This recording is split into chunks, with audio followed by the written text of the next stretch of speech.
Hello everyone, welcome back to our YouTube channel Exam Mark. I hope आप सब बच्चों बहुत अच्छे से पढ़ रहे होंगे, आपकी पढ़ाई बहुत अच्छे से चल रही होगी। अभी आज हम एक और नया टॉपिक लेके आए हैं आपके लिए। आज हम डिस्कस करने वाले हैं एडल्ट हेल्थ नर्सिंग का एक बहुत इंपॉर्टेंट टॉपिक इंसेफेलाइटिस। इसमें मैं 3 कंसेक्यूटिव टॉपिक्स लूंगी, encephalitis plus brain abscess plus neurocysticercosis. तो ये बहुत छोटे छोटे टॉपिक्स हैं जो हम बेसिकली अवॉइड कर देते हैं एज अ स्टूडेंट। हम सोचते हैं कि ये क्वेश्चंस नहीं पूछे जाएंगे, but still you should have the knowledge. अगर आपको लग रहा है कि न्यूरोसिस्टोसिरोसिस, हमको पता होना चाहिए कि क्या है न्यूरोसिस। ब्रेन एब्सेस अगर हो रहा है तो एब्सेस हो क्यों रहा है। ये चीज़ें अगर आपको लग रहा है कि आपको पता होनी चाहिए। Let's start. I'm starting with a very beautiful quote. It always seems impossible until it's done. है ना। जब तक आपका सिलेबस कंप्लीट, आपको हमेशा लगता है कि सिलेबस कभी कंप्लीट नहीं हो पाएगा, it is impossible to complete the syllabus. लेकिन जब आप एक बार आप पूरे सिलेबस पढ़ लोगे, एक बार पूरा लेक्चर आपने पढ़ लिया, तो आपको क्या लगेगा कि यार ये तो खत्म हो गया, कमी था ये तो, है ना। पहला यूनिट, पहले 60 यूनिट में तो बहुत कम कम टॉपिक्स हैं और बहुत इजीली मैडम ने समझा दिया है। तो हमेशा जो चीज़ें हमेशा हमको लगता है कि जब तक हम वो काम पूरा नहीं कर लेते, हमेशा हमको क्या लगता है कि ये इम्पॉसिबल है कि हम इसको कंप्लीट कर पाएंगे। So what we have to keep, you as a student और me as a teacher, what we have to keep in our mind कि हम वो चीज़ कंप्लीट कर सकते हैं, बट हमको इसको क्या करना है, इम्पॉसिबल नहीं समझना। ये जो वर्ड आपका इम्पॉसिबल है, ये खुद ही कह रहा है कि I am possible, you can do it. Okay, so let's start adult health nursing second, and that unit 6 neurological disorders. Encephalitis, क्या है encephalitis? Encephalon is also called as brain or cerebrum. Encephalitis is inflammation of brain, also known as cerebrum. Encephalitis क्या है? Inflammation of brain का जो inflammation हो रहा है, जो सेरिब्रम का इन्फ्लामेशन हो रहा है, जो स्वेलिंग हो रही है, उसी को हम क्या कह रहे हैं, encephalitis. It includes all the meninges, the cerebellum as well as the brainstem. Brainstem में क्या आता है, pons, medulla और cerebrum.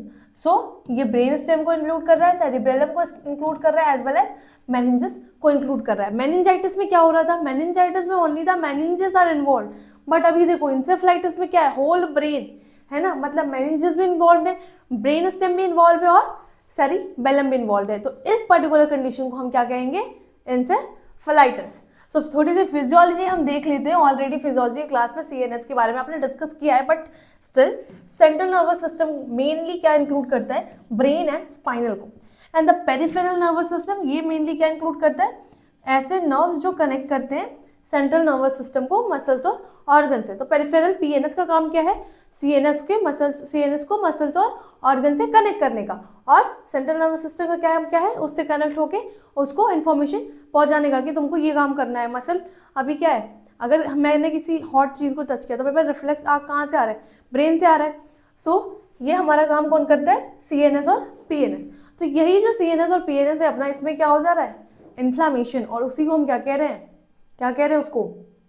उसको हम कह रहे हैं इंसेफेलाइटिस। इंसेफेलाइटिस एक बहुत ज़्यादा कॉमन डिसऑर्डर है, बहुत ज़्यादा रीजन में जापानीज इंसेफेलाइटिस एक टाइम में बहुत ज़्यादा ये डिसीजेज उत्तर प्रदेश में बहुत ज़्यादा ये डिसीज़ कॉमन थी। अभी इसके जो रेट है वो डिक्रीज हो चुके हैं, बिकॉज वी हैव वैक्सीनेशन और ये सारी चीज़ें हम कर रहे हैं। अभी हम देखते हैं कि इंसेफेलाइटिस क्या है, it is an acute inflammation of brain parenchyma. Okay, so it is an acute inflammation of brain parenchyma. क्या है इसमें, ब्रेन पैरेन्काइमा का एक्यूट इन्फ्लामेशन है, usually cause by viral infection leading to neurological dysfunction. Okay, next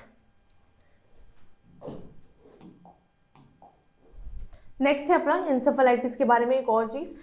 it can be inflammation of brain parenchyma और it can be inflammation of brain और cerebellum. ये basically होता क्यों है, just because of all this infection. ये जो different type के, ये मच्छर, ये बैक्टीरिया, ये वायरस, ये जो डिफरेंट टाइप के वायरसेस और बैक्टीरियाज दिख रहे हैं, जो इनकी वजह से ये इन्फेक्शन होता है। It can B HSV, herpes simplex virus, it can be varicella zoster virus, it can be West Nile virus, or it can be a toxoplasma gondii infection. टॉक्सोप्लाज्मासिस का इन्फेक्शन हो सकता है, और वेस्ट नाइल वायरस का infection हो सकता है, varicella का हो सकता है, हर्पेस सिम्प्लेक्स का इन्फेक्शन हो सकता है। इन चारों में से किसी एक की वजह से हमारे ब्रेन में क्या हो जा रहा है, ब्रेन पैरेन्काइमा क्या हो रहा है, इन्फ्लामेशन हो रहा है। सो नेक्स्ट और क्या है, कुछ ऑटो इम्यून कंडीशंस भी है जिनकी वजह से इन्फेक्शन हो सकता है। वो ऑटो इम्यून कंडीशंस क्या है, acute disseminated encephalitis, then anti NMDA receptors and anti LG1 receptors. तो इन सारे ऑटो इम्यून कंडीशंस की वजह से भी पेशेंट को इंसेफेलाइटिस हो सकता है। अभी हम देखेंगे और क्या इस पर डिटेल कॉजेज हैं। सो पहला है हमारा इन्फेक्शियस कॉजेज क्या क्या है। सो इन्फेक्शियस कॉजेज में पहले हम डिस्कस करेंगे रिगार्डिंग वायरल कॉजेज के। वायरल कॉजेज सबसे ज़्यादा मोस्ट कॉमन है। क्यों हम कह रहे हैं कि वायरल कॉजेज मोस्ट कॉमन है, क्योंकि अभी जब हमने मेनिंजाइटिस पढ़ा था तो उसमें क्या पढ़ा था, उसमें बैक्टीरियल मोस्ट कॉमन था, इसमें वायरल मोस्ट कॉमन है। क्यों कॉमन है, क्योंकि इतने सारे वायरसेस हैं जो कि रिस्पॉन्सिबल हो सकते हैं for encephalitis, for causing encephalitis. So इसमें पहला क्या है आपका हर्पेस सिम्प्लेक्स वायरस HSV1, ये सबसे ज़्यादा कॉमन और सीरियस टाइप का वायरस है। नेक्स्ट आपका क्या हो सकता है, जापानीज इंसेफेलाइटिस वायरस, और क्या हो सकता है आपका रैबीज वायरस, है ना, जेई का वायरस हो सकता है, हर्पेस सिम्प्लेक्स का वायरस हो सकता है, it can be a measles mumps और रूबेला, है ना, MMR का वायरस, और MMR वैक्सीन वाला नहीं, it can be varicella zoster virus, it can be enterovirus. Enterovirus हमने कहाँ और पढ़ा था, और enterovirus HSV in meningitis also. तो मेनिंजाइटिस और इंसेफेलाइटिस बेसिकली सिमिलर ही कॉजेज है उसके, बट स्टिल कुछ डिफरेंस क्या है कि मेनिंजाइटिस में बस मेनिंजेस इन्वॉल्व हो रहे थे जिसमें कि इन्फ्लामेशन हो रहा था। मैंने पहले ही बताया कि जहाँ पे वर्ड आइटिस आ रहा है मतलब वो चीख के कह रहा है कि मुझ में क्या है, इसमें क्या है, इन्फ्लामेशन है। सो इसमें इंसेफेलाइटिस में क्या हो रहा है, the whole encephalon, the whole brain, पूरे ब्रेन पैरेन्काइमा में इन्फेक्शन और इन्फ्लामेशन हो रहा है। इन्फेक्शन के कॉजेज क्या है, it can be herpes simplex virus, it can be Japanese encephalitis virus, it can be rabies, it can be MMR, और it can be varicella zoster और एंटेरो वायरस। नेक्स्ट आपका क्या है, बैक्टीरियल।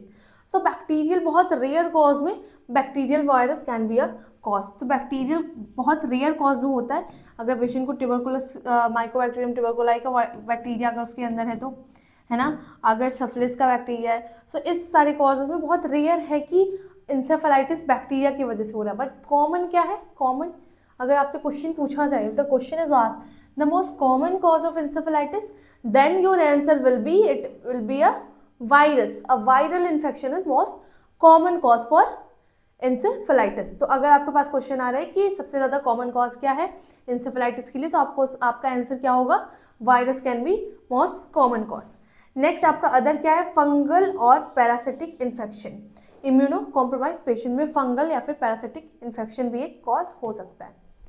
नेक्स्ट ये सारे causes हैं, ये आपका वेस्ट नाइल वायरस है ना, ये देखो वेस्ट नाइल वायरस कैसा दिखता है, इट कैन बी, ये हमारा हर्पेस सिम्प्लेक्स वायरस, ये वेस्टर्न इक्वीन इंसेफेलाइटिस एंड ये ईस्टर्न इक्वीन इंसेफेलाइटिस।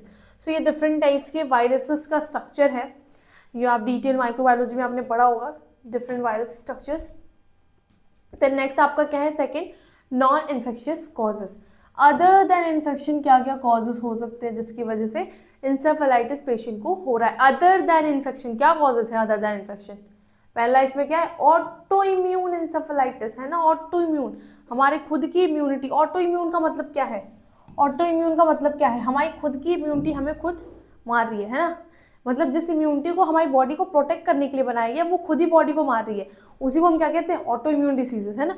सो अगर ऑटो इम्यून इंसेफेलाइटिस है, that can also be a non infectious cause of encephalitis. Sorry. Next आपका है पोस्ट इन्फेक्शन, पोस्ट वायरल, है ना, पहले इन्फेक्शन था और दोबारा से पेशेंट को री इन्फेक्शन हो गया है। सो री इन्फेक्शन अगर हो रहा है, पोस्ट इन्फेक्शन हो रहा है, सो उसको हम क्या कहेंगे, वो भी एक नॉन इन्फेक्शन कॉज में आएगा।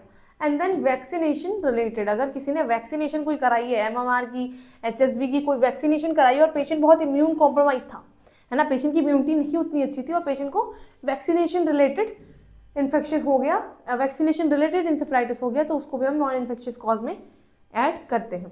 बट एक्चुअल में तो वो बिकॉज ऑफ इन्फेक्शन उस वायरस, क्योंकि जो भी हम वैक्सीन हमारे पास होती है, वैक्सीन की प्रिपरेशन कैसे होती है, वैक्सीन आप तो या तो लाइव वैक्सीन हो सकती है या तो किल्ड वैक्सीन हो सकती है, और लाइव वैक्सीन में चांसेस ज़्यादा है, जैसे आपने सुना होगा पोलियो की वैक्सीन। सो पोलियो में एक OPV आती है और एक IPV आती है है ना। वी आर थोड़ा सा हम टॉपिक से अलग जा रहे हैं, बट स्टिल इसको समझो। सो जो ओपीवी आपकी ओरल पोलियो वैक्सीन, और जो आईपीवी, ओपीवी क्या है, ये लाइव वैक्सीन है, और आईपीवी किल्ड, है ना। एक तो अपना ओपीवी होता है और एक आईपीवी होता है। ओके, सो ओपीवी क्या है, this one is live vaccine and this one is killed.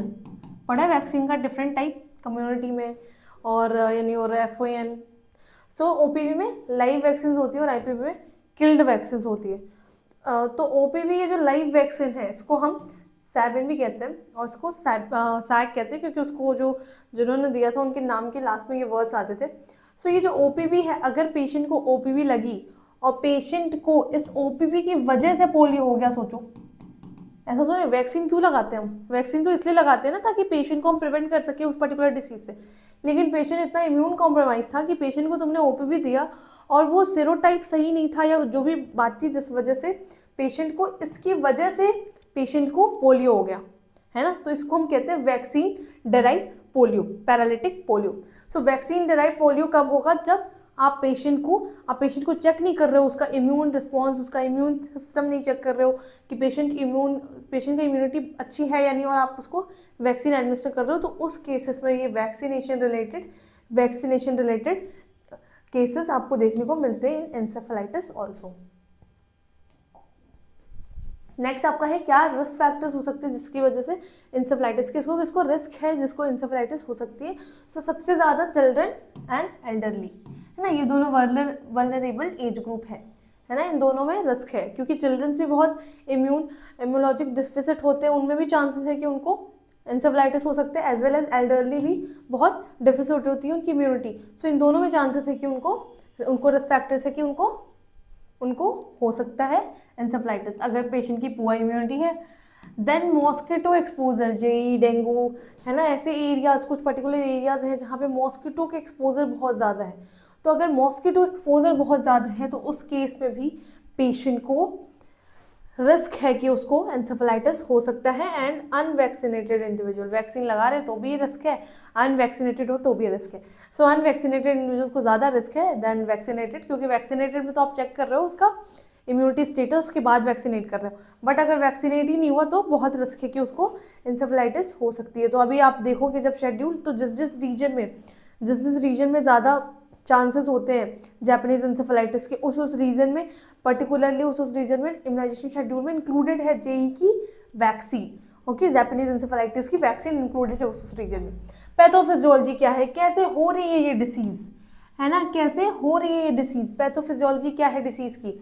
तो जो वायरस है अपना, कौन सा वायरस था, जल्दी बताओ कौन सा वायरस था। इट कैन बी HSV, है ना, वेरी गुड। यहाँ पे सिंप्लेक्स वायरस हो सकता है, और एंट्रोवायरस, और MMR का वायरस, रेबीज वायरस। तो जो भी वायरस था, जैसे ही ये वायरस एंटर कर रहा है बॉडी में, तो ये क्या कर रहा है, ब्लड स्ट्रीम में जाने के बाद, है ना, ब्लड स्ट्रीम में जाने के बाद ये क्या कर रहा है, ये क्रॉस कर रहा है ब्लड ब्रेन बैरियर को।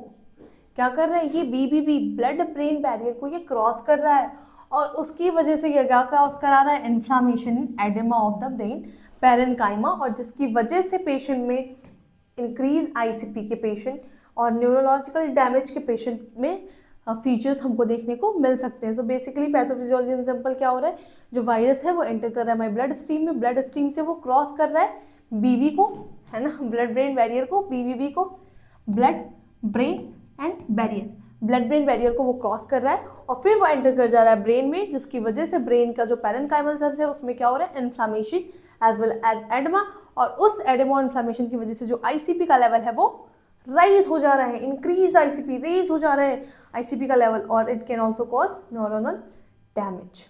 Okay, so these all about the pathophysiology of encephalitis. Next आपका है क्लिनिकल फीचर्स। सो क्या क्लिनिकल फीचर, क्या साइन एंड सिम्टम्स देखने को मिलेंगे इंसेफेलाइटिस के पेशेंट में। पेशेंट को क्या हो रहा है, इसको हेडेक होगा, बहुत इरिटेबल होगा पेशेंट, है ना, बहुत इरिटेबल होगा patient. Sudden fever, chances of sudden fever, patient को चांसेस है कि उसको सडन फीवर हो सकता है, और नोजिया एंड वॉमिटिंग भी प्रेजेंट हो सकती है, एज वेल एज स्टिफ नेक। सो ये मेन फीचर्स हमको पेशेंट में देखने को मिलेंगे।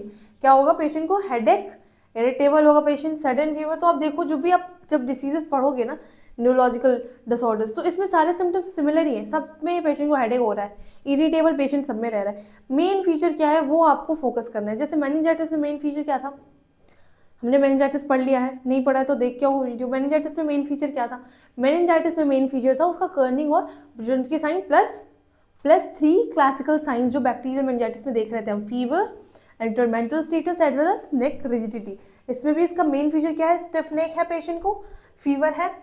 और अब इसमें डिफ्रेंशिएट करेंगे हम अर्ली सिम्टम्स और न्यूरोलॉजिकल सिम्टम्स के बेसिस पे। सो अर्ली सिम्टम्स पेशेंट में क्या देखने को मिलेगा, पेशेंट को फीवर होएगा और हेडेक होगा। पेशेंट में have nausea and vomiting, patient को नोजिया और वॉमिटिंग की शिकायत अर्ली, जब पेशेंट अभी पेशेंट का जो इन्फेक्शन है बहुत वाइड स्प्रेड नहीं हुआ है उसकी बॉडी में, तब अगर पेशेंट का सिम्टम, पेशेंट का इन्फेक्शन वाइड स्प्रेड हो गया है उसकी पूरी बॉडी में, तो क्या होगा, Altered level of consciousness, Altered level of consciousness, confusion, patient will be confuse, बहुत इरिटेबल होगा पेशेंट, बहुत कंफ्यूज होगा। देन सीजर्स, पेशेंट को झटके आ सकते हैं, सीजर्स हो सकता है पेशेंट को।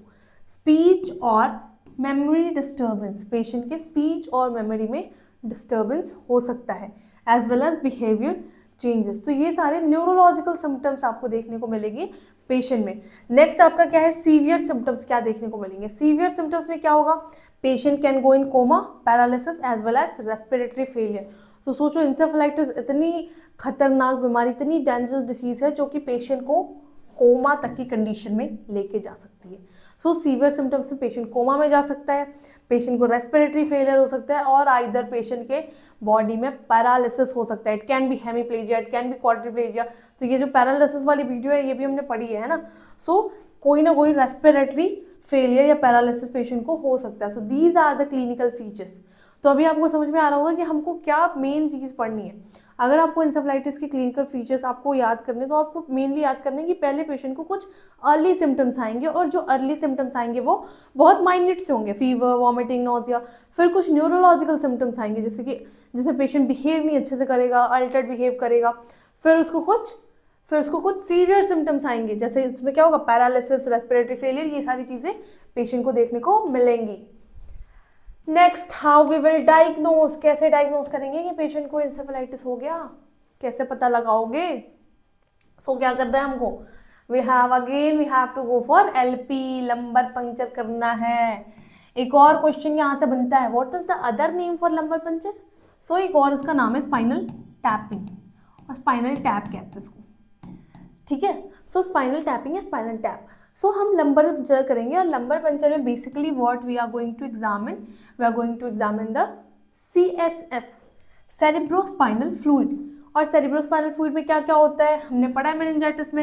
इट कंटेन ग्लूकोज, पूरी स्पेलिंग लिख देती हूँ, it contain protein and it contain WBCs। सो ये सब चीज़ों का अमाउंट हम चेक करेंगे कि क्या इंक्रीज हो रहा है और क्या डिक्रीज हो रहा है। इन सब चीज़ों का अमाउंट हम चेक करेंगे कि क्या इंक्रीज हो रहा है और क्या डिक्रीज हो रहा है। नेक्स्ट हम क्या कर सकते हैं, we can go for a MRI of brain, a CT scan, और क्या करा सकते हैं हम, एक इलेक्ट्रोएन्सेफेलोग्राम करा सकते हैं, ब्लड टेस्ट करा सकते हैं, या फिर वायरल मार्कर्स। ये सारी चीज़ें हम करा सकते हैं अगर हमको डायग्नोज करना है कि पेशेंट को इंसेफेलाइटिस है या नहीं। इसमें भी सिमिलरली एज मेनिंजाइटिस सबसे पहला जो प्रीफर्ड है वो लंबर पंक्चर है। ओके और आपको लंबर पंक्चर कब नहीं करना है, इन case of increase ICP, keep in your mind. Okay, इस चीज़ को आप दिमाग में रखो कि आपको ICP अगर बढ़ी हुई है तो आपको लंबर पंक्चर नहीं करना है। देन इसमें हम और क्या डायग्नोज कर सकते हैं, आई एग्जामिनेशन कर सकते हैं, ear examination, blood test, LP।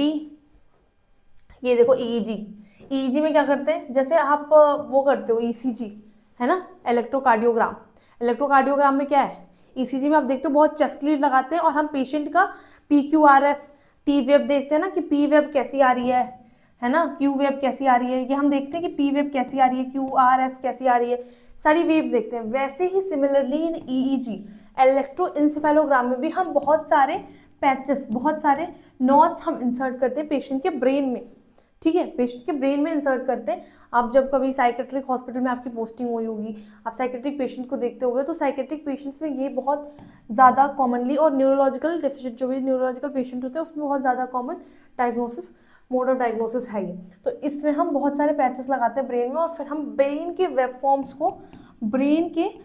Forms को हम चेक करते हैं। क्या करते हैं इसमें, ब्रेन के वेब फॉर्म्स को हम चेक करते हैं कि ब्रेन का वेब फॉर्म कैसा आ रहा है। सो ये बेसिकली हम ईईजी में करते हैं। नेक्स्ट आपका है सीटी, एमआरआई और एक्सरे। आप क्या करा सकते हैं, सीटी स्कैन, एक एमआरआई या फिर एक एक्सरे भी पेशेंट से करा सकते हो। So these are the basic diagnostic procedure जो आप इंसेफेलाइटिस के पेशेंट में करोगे। नेक्स्ट आपका है मैनेजमेंट। तो अभी हम आ गए मैनेजमेंट के बेसिस पे कि कैसे आप मैनेज करोगे इंसेफेलाइटिस के पेशेंट को। सो पहले हमारा मेडिकल मैनेजमेंट। सो एज हमेशा हमने पढ़ा मेडिकल मैनेजमेंट में जस्ट जो भी कॉज है उसका ही हमको ट्रीटमेंट करना है ना। अगर कॉज बैक्टीरिया है तो बैक्टीरिया का ट्रीटमेंट करना है, कॉज वायरस है तो वायरस का ट्रीटमेंट करना है। तो इसमें सबसे ज़्यादा मोस्ट कॉमन कॉज क्या था इंसेफेलाइटिस में, यस वायरस है ना। सो इसमें हम एंटीवायरल ड्रग्स दे रहे हैं like acyclovir for HSV. What is HSV, herpes simplex virus, very good.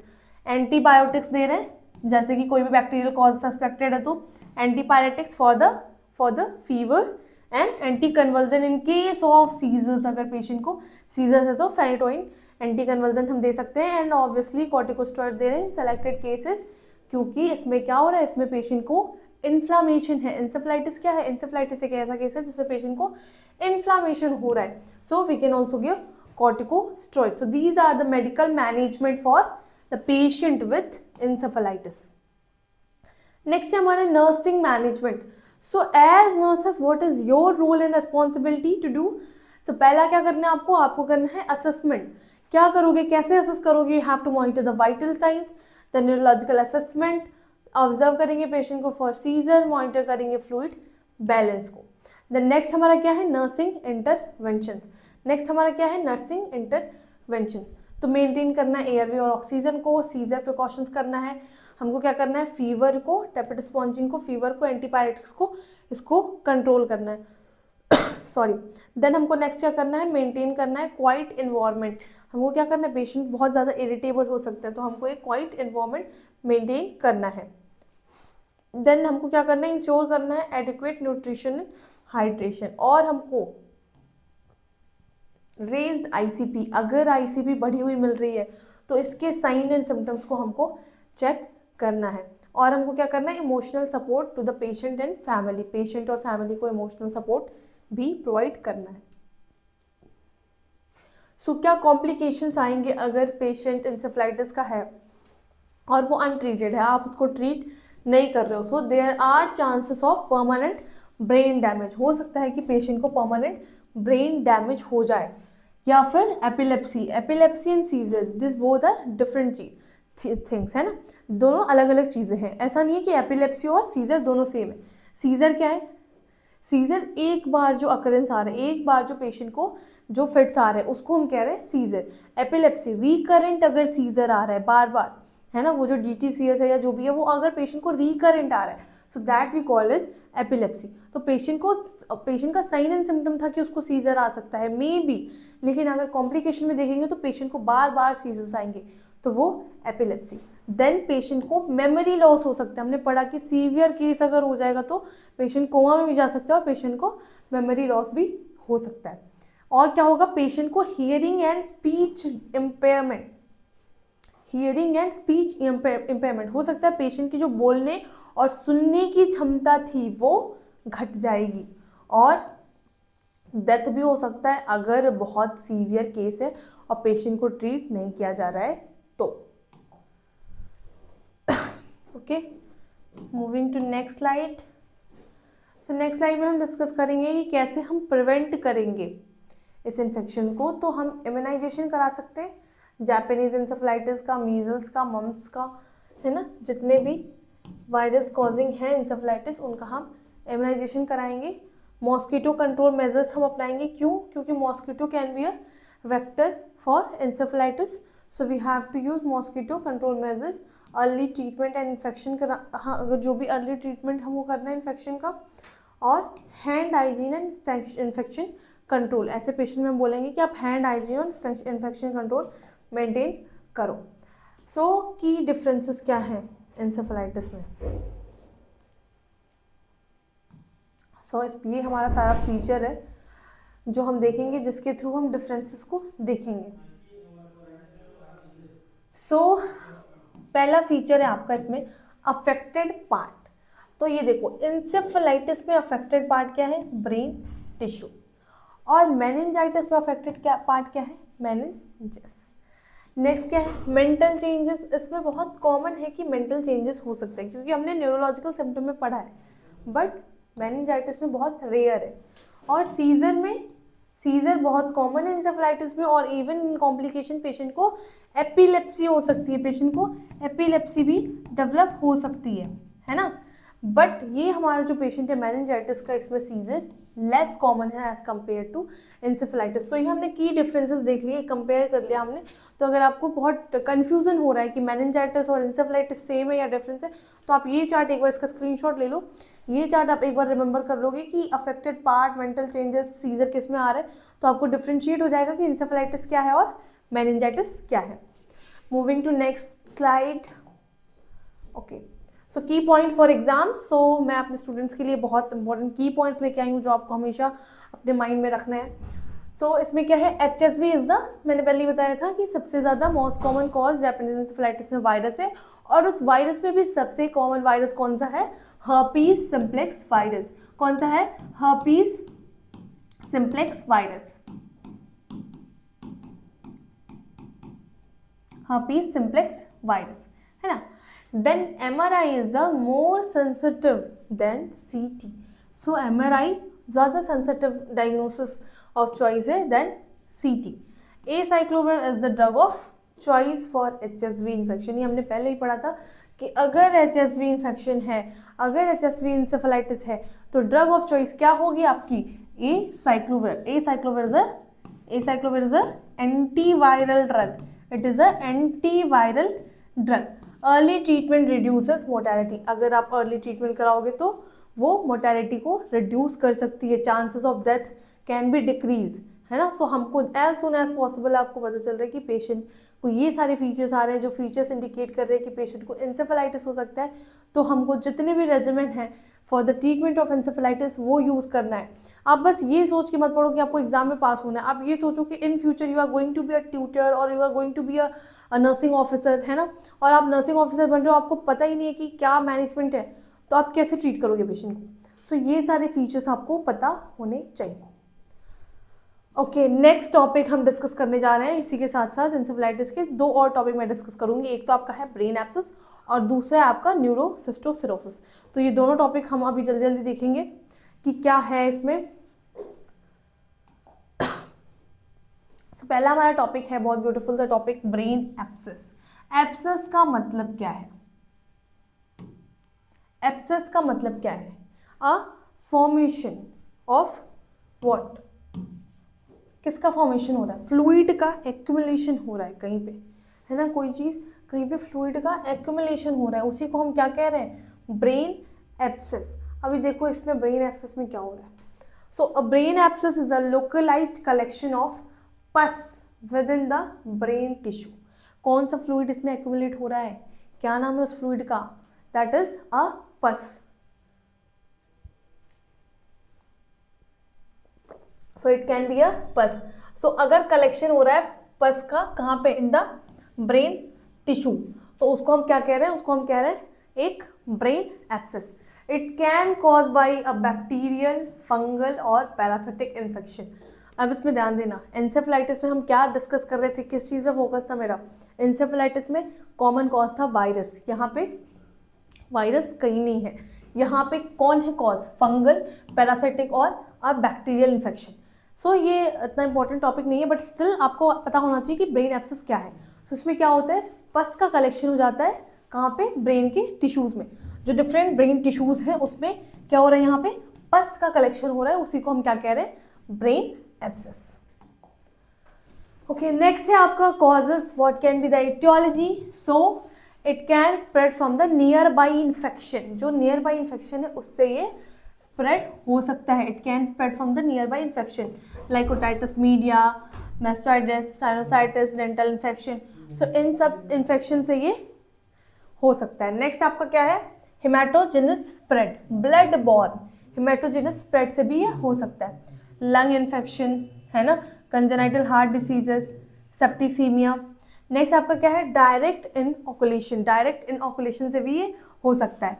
So it can be a head injury, it can be a neurosurgical procedures, so all because of that ये सारे features हो सकते हैं। Next आपका है immuno compromise conditions. सो क्या क्या immuno compromise conditions है जिसकी वजह से ये ड्रग ये डिसीज होगा, that can be an HIV, a long term steroidal therapy और a diabetes mellitus patient. So ये सारे फीचर्स अगर पेशेंट में, ये सारे कॉजेज अगर पेशेंट में हैं तो उसकी वजह से ये डिसीज जो ब्रेन एब्सेस है वो हो सकता है। हो सकता है पेशेंट को पहले से ईयर इन्फेक्शन था, है ना, हो सकता है पेशेंट को ओटाइटिस मीडिया मास्टाइटिस पहले से था, हो सकता है साइनोसाइटिस पेशेंट को पहले से था। तो इन सारे फीचर्स की वजह से पेशेंट को दोबारा से ब्रेन एब्सेस हो गया, क्योंकि हमारा ईयर, आईज, ये क्या है, हमारे ब्रेन के बहुत नियर बाई ऑर्गन्स है ना, हमारे ईयर आईज बहुत नियर बाई ऑर्गन्स है, और अगर इसमें कोई इन्फेक्शन हो रहा है सो वो हमारे ब्रेन को भी अफेक्ट कर रहा है। सो सिमिलरली इसमें ओटाइटिस मीडिया, साइनोसाइटिस अगर पेशेंट को हो रहा है तो उसकी वजह से ब्रेन एब्सेस हो सकता है। नेक्स्ट आपका है haematogenous spread, blood borne spread भी हो सकता है। Then direct inoculation, because of head injury भी ये हो सकता है, हेड इंजरी और न्यूरोसर्जिकल प्रोसीजर्स की वजह से। नेक्स्ट आपका है common causative organism. Common causative organism क्या क्या है?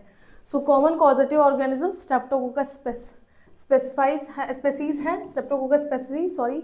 नेक्स्ट आपका क्या है, staphylococcus aureus, anaerobes, fungal organism like an immuno compromise, जो फंगल ऑर्गेनिज्म है वो।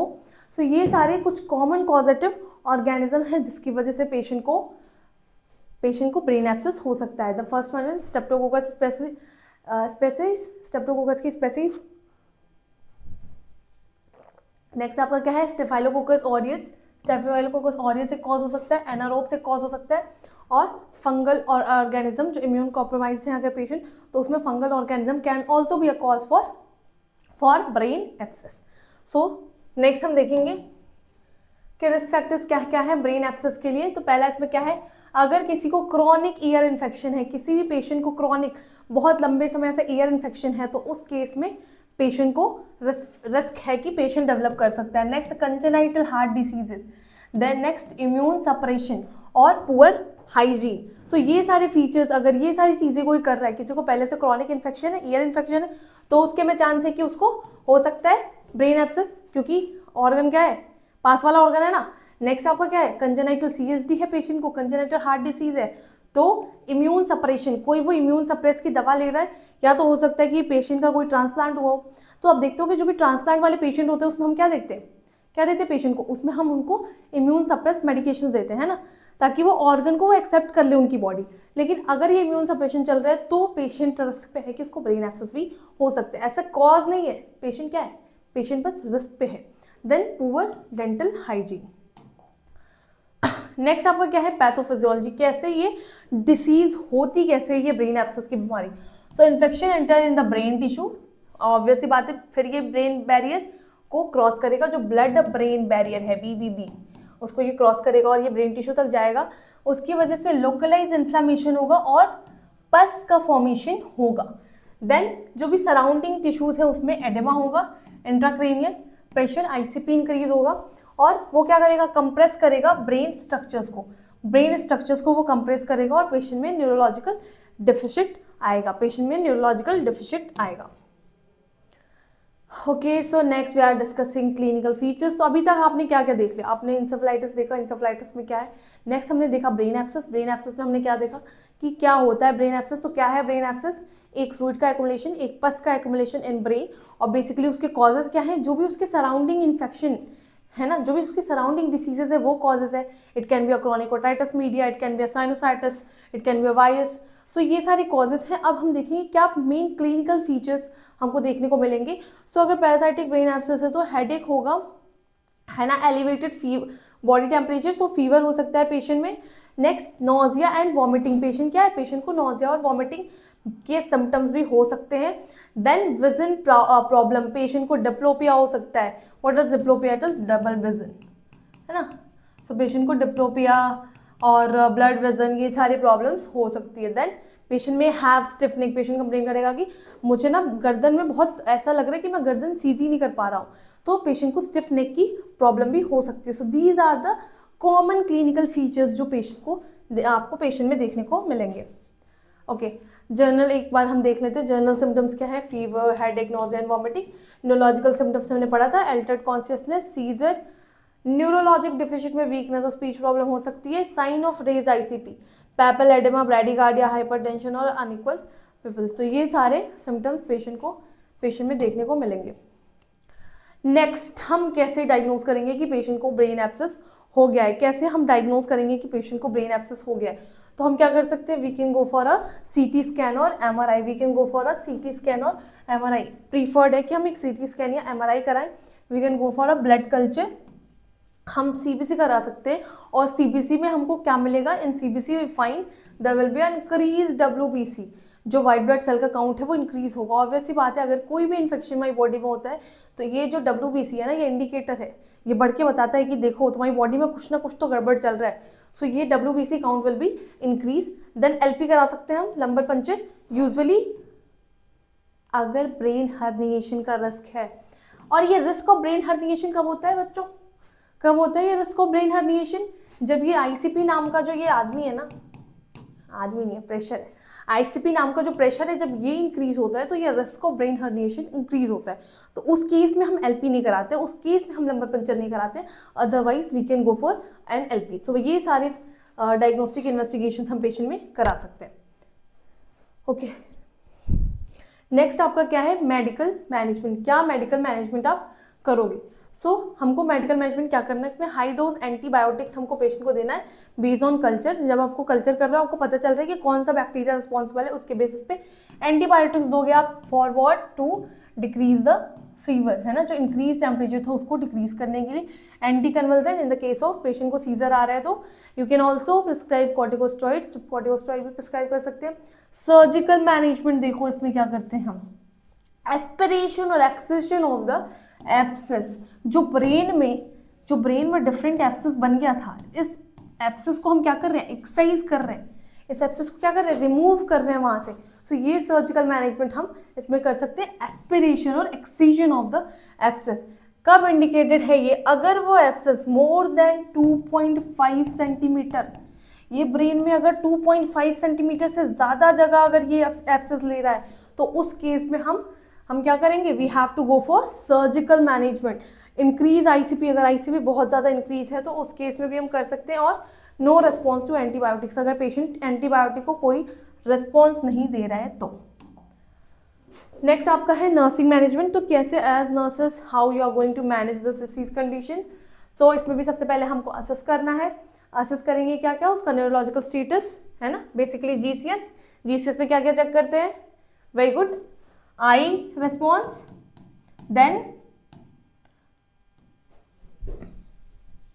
आई response, then verbal and then motor. So ये तीनों रिस्पॉन्स हम जीसीएस में चेक करेंगे। Then we can go for vital sign monitoring. हम क्या कर सकते हैं? पेशेंट को वाइटल साइन मॉनिटरिंग में हम पेशेंट का करा सकते हैं। ऑब्जर्व फॉर सीजर्स, एंड हमको करना है और क्या करना है? आईसीपी इंक्रीज तो नहीं हो गई है, रेज आईसीपी तो नहीं है, तो उसके लिए हमको पेशेंट को मॉनिटर करना है। नर्सिंग इंटरवेंशंस, और क्या क्या इंटरवेंशंस देंगे ये तो असेसमेंट करेंगे हम, है ना। इंटरवेंट क्या करना है? आपको एक एयरवे और ऑक्सीजनेशन मेंटेन करना है। सीजर प्रिकॉशंस करने हैं, है ना। अगर पेशेंट को सीजर आ रहा है, झटके आ रहे हैं, फिट्स आ रहे हैं पेशेंट को, तो आपको सीजर प्रिकॉशन करना है।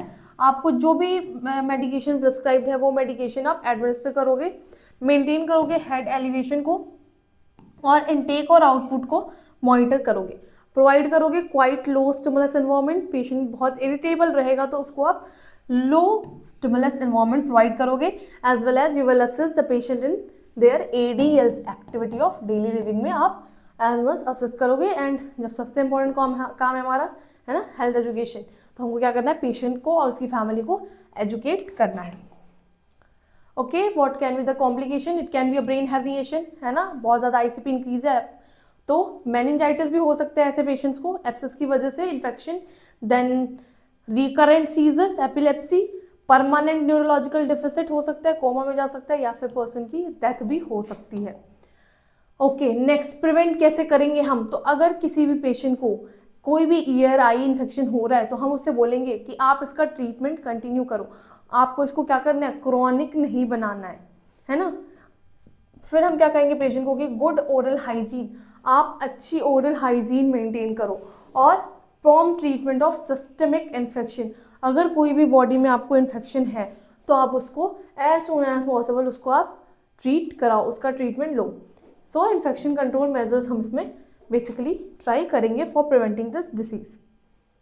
ओके, अभी हम देखेंगे कि ब्रेन एब्सेस और एंसेफेलाइटिस में क्या की डिफरेंसेस हैं। ओके, सो पहला फीचर हम फीचर के बेसिस पे देखेंगे। सो पहला फीचर है हमारा नेचर। सो ब्रेन एब्सेस का नेचर क्या होता है, इसमें एक लोकलाइज्ड पस फॉर्मेशन होता है इन the brain tissues, but encephalitis में क्या है, इसमें डिफ्यूज इन्फ्लामेशन होता है इन ब्रेन टिश्यूज। देन इसमें क्या है कॉज, मोस्टली मैंने पहले ही बताया जब मैंने लेक्चर स्टार्ट किया था कि mostly bacteria is causing the brain abscess, और इसमें क्या था वायरस, उसमें भी सबसे कॉमन कौन सा, HSV herpes simplex. CT MRI कर सकते हैं आप, है ना। इसमें रिंग इनहेंसिंग लेशन देखने को मिलेगा, और इसमें क्या मिलेगा आपको, डिफ्यूज ब्रेन एडेमा। LP कर सकते हो। So basically LP is contraindicated, क्यों, क्योंकि इसमें बेसिकली ICP आपको बहुत बड़ा हुआ मिलता है और हर्निएशन का रिस्क बहुत इंक्रीज होता है। तो LP लंबर पंचर है ना, कुछ लोग बोले LP क्या है, LP क्या है, लंबर पंचर। सो बेसिकली ये जो LP है लंबर पंचर है, ये कॉन्ट्रा इंडिकेटेड है इंक्रीज ICP में, और यहाँ पे इंसेफेलाइटिस में it is usually perform. Okay, so this is all about. अब हम देखेंगे आपके लिए की पॉइंट्स क्या है। सो की पॉइंट क्या है एग्जाम के लिए आपके, सो मोस्ट कॉमन कॉज, अगर आपको क्वेश्चन आ रहा है कि मोस्ट कॉमन कॉज क्या है फॉर ब्रेन एब्सेस, तो आप क्या बोलोगे, it is spread from year और साइन इन्फेक्शन। पेशेंट को क्रॉनिक ओटाइटिस मीडिया था, क्या था, CSOM, क्रॉनिक ओटाइटिस मीडिया था, क्रॉनिक सुपेरियोरिटी ओटाइटिस मीडिया था, या साइनोसाइटिस था, तो उसकी वजह से वो मोस्ट कॉमन कॉज हो सकता है। नेक्स्ट आपका क्या है, CT MRI is the diagnostic choice, यहाँ पे होना चाहिए diagnosis of choice of diagnosis, है ना। सो CT MRI is the diagnosis of choice for brain abscess. LP is avoided, ठीक है, ये चीज हमको याद रखनी है कि लंबर पंक्चर क्या है, वो अवॉइडेड है, LP आपको नहीं कराना है, क्योंकि ऐसे पेशेंट में क्या है, risk of herniation is increase, ऐसे पेशेंट में risk of herniation is increase.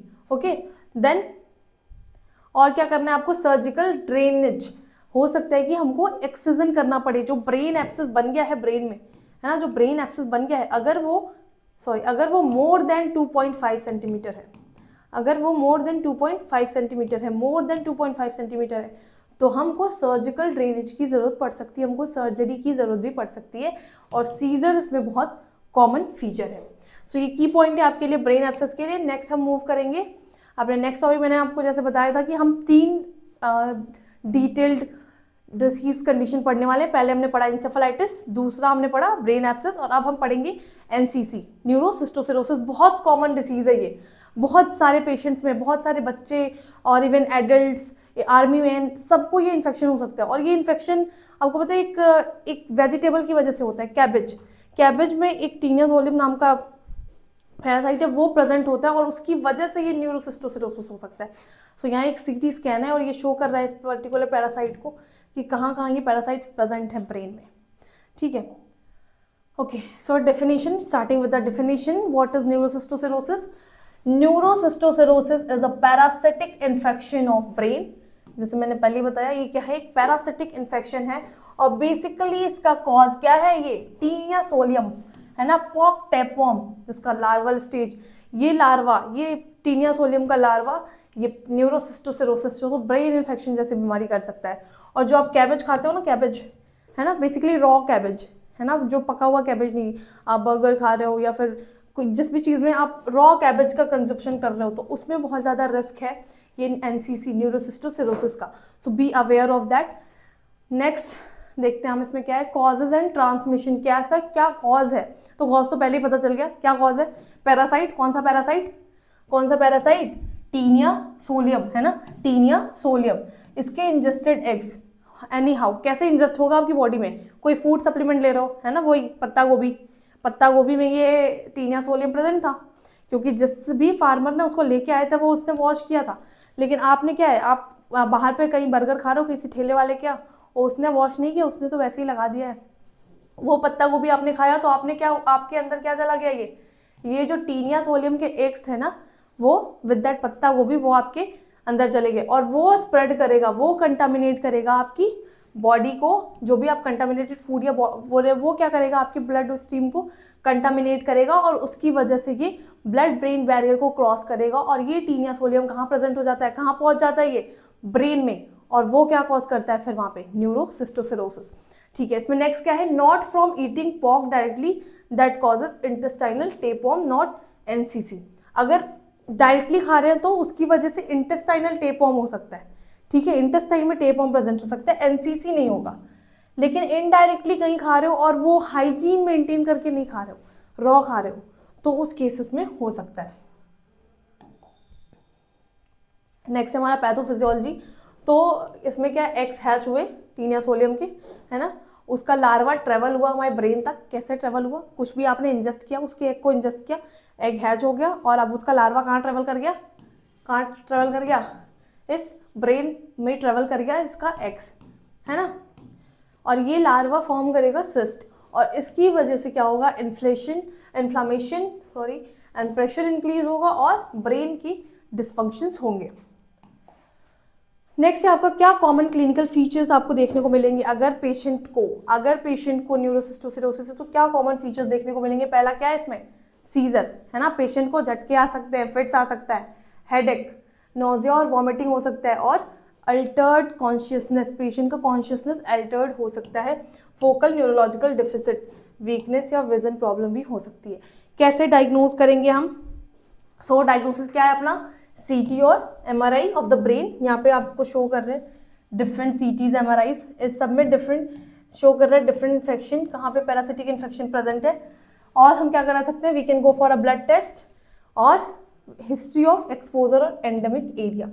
कई लोग ऐसे होते हैं जहाँ पे बहुत एंडेमिक एरिया है, जहाँ पे एनसीसी के केस बहुत ज़्यादा आ रहे हैं, है ना, न्यूरोसिस्टोसिरोसिस के केस बहुत ज़्यादा आ रहे हैं। तो अगर आपकी हिस्ट्री है कि आप ऐसी जगह पे एक्सपोज हुए हो, so that can B diagnosis, कि आप उससे डायग्नोस कर लेंगे कि हो सकता है आपको एनसीसी हो क्योंकि आपके एनसीसी के फीचर्स आ रहे हैं। और ब्लड टेस्ट और सीटी एमआरआई हम ब्रेन का करा सकते हैं।